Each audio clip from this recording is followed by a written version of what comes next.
Hello बच्चों, मैं doctor Priyanka एक बार फिर से आज आप सबके सामने। स्टूडेंट्स, मैंने लास्ट वीडियोस में मैक्रो इकोनॉमिक्स का टॉपिक शुरू किया था जिसमें हम कंजम्पशन फंक्शन को ऑन एंड होल समझ चुके थे। आज जो मैं नया टॉपिक शुरू कर रही हूँ इसी चैप्टर के अंदर, वो मैं शुरू कर रही हूँ सेविंग फंक्शन।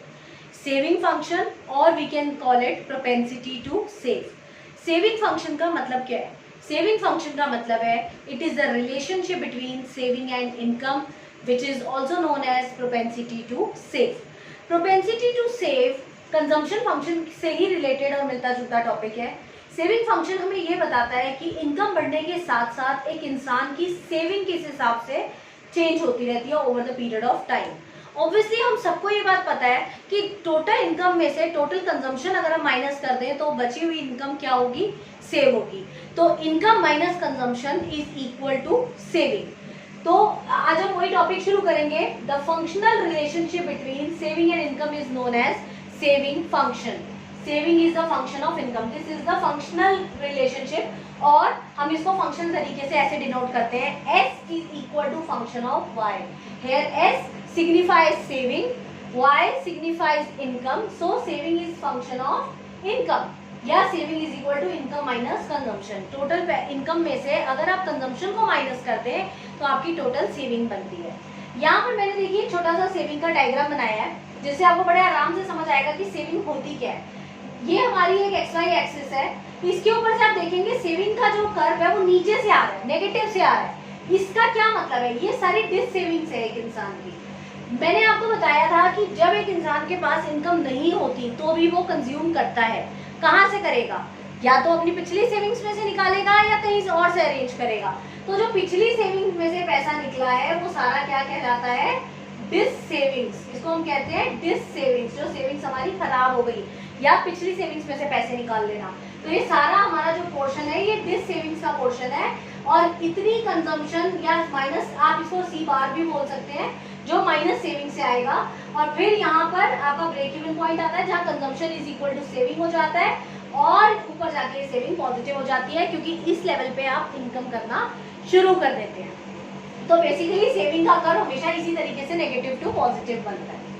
सेविंग के दो पार्ट्स हैं, एपीएस एंड एमपीएस। ये बिल्कुल वैसा है जैसे कंजम्पशन के दो पार्ट्स थे, एपीसी एंड एमपीसी, उसी तरीके से एपीएस एंड एमपीएस। एपीएस और एमपीएस जो है वो हमारा जो है इसके दो पार्ट्स हैं। एपीएस का जो फॉर्मूला होता है वो होता है एस अपॉन वाई और एमपीएस का फॉर्मूला होता है change in S upon change in Y.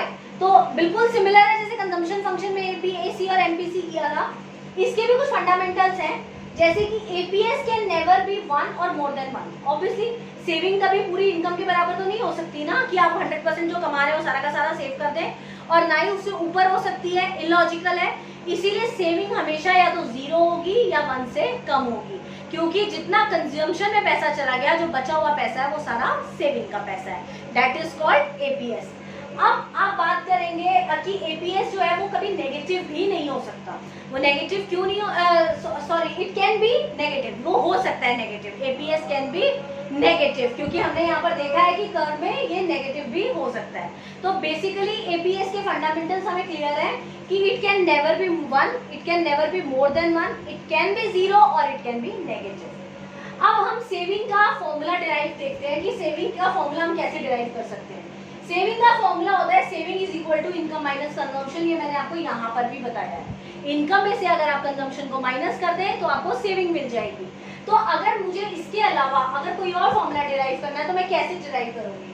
आपको मैंने पिछली वीडियो में बताया था सी का फॉर्मूला क्या होता है, C bar plus B Y. Total consumption is equal to autonomous consumption C bar plus B Y. तो अगर मैं सी की जगह C bar plus B Y लिख दूं तो कोई हर्ज है इसमें? कोई हर्ज नहीं है। तो y की जगह y लिख दूंगी, माइनस c की जगह c बार प्लस बी वाई लिख दूंगी। अब इसको अगर मैं थोड़ा और सिंप्लीफाई करूं तो इस ब्रैकेट को जब मैं खोलूंगी तो माइनस c बार को मैं यहाँ ले आऊंगी और y माइनस बी वाई में से मैं y को कॉमन लेके 1 माइनस बी अंदर लिख सकती हूँ। छोटा सा मैथमेटिकल कैलकुलेशन है, बहुत आराम से आप इसको कर सकते हैं। तो ये मेरा फाइनल सेविंग का फंक्शन या सेविंग का फॉर्मूला डिराइव हो गया, माइनस c बार प्लस y ब्रैकेट में 1 माइनस एमपीसी। ये आपका सेविंग का फंक्शन हो गया। तो बेसिकली ये हमारा टोटल सेविंग था। सेविंग को के कर्व को हम कैसे डिराइव कर सकते हैं, ये अब हम सीखेंगे कि how saving curve is derive from consumption curve, या कंजम्पशन कर्व को भी उल्टा करके आप सेविंग कर्व से डिराइव कर सकते हैं। देखते हैं कैसे। देखिए यहाँ मैंने कंजम्पशन कर्व बताया है, ये आपको अच्छे से याद होगा, पिछले वीडियोस में हमने डिस्कस किया है कि एडी और एएस जब एक दूसरे को कट करते हैं तो ये हमारा ब्रेक इवन पॉइंट बनता है। इस पॉइंट पे आपका कंजम्पशन 1 के बराबर है, या आप कह सकते हैं टोटल इनकम टोटल कंजम्पशन के बराबर है। दिस मीन्स जितना आपने कमाया सारा का सारा कंज्यूम कर दिया, नथिंग वाज सेव्ड। अब इस पॉइंट पे को अगर हम स्ट्रेच करते हुए नीचे ले आए और एक और एक्स वाई एक्सिस बनाए जिसमें हमने नेगेटिव एक्सिस भी बनाया है, तो उस केस में जिस पॉइंट पे नीचे वाले इस लाइन को कट करता है, नीचे वाले एक्सिस को हमारा कट करता है एक्स एक्सिस को, उस पॉइंट से होते हुए हम सेम ये नेगेटिव वाला सेविंग का ऊपर पॉजिटिव ले जाते हुए बनाएंगे इस तरीके से। तो ये जो हमारा बिल्कुल ये वाला कर्व है ये नीचे बन जाएगा और एडीएस वाला ऊपर बनेगा।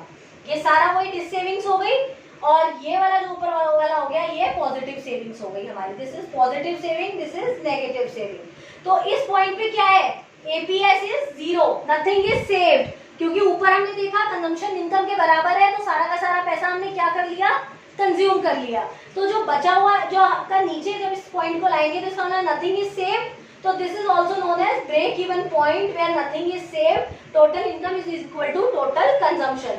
एंड बियॉन्ड दिस पॉइंट ये वाला जो है नेगेटिव सेविंग्स या डिस सेविंग्स बोलेंगे, एंड अबव ये सारा पॉजिटिव सेविंग्स है, और इस पॉइंट पे सेविंग इज इक्वल टू 0।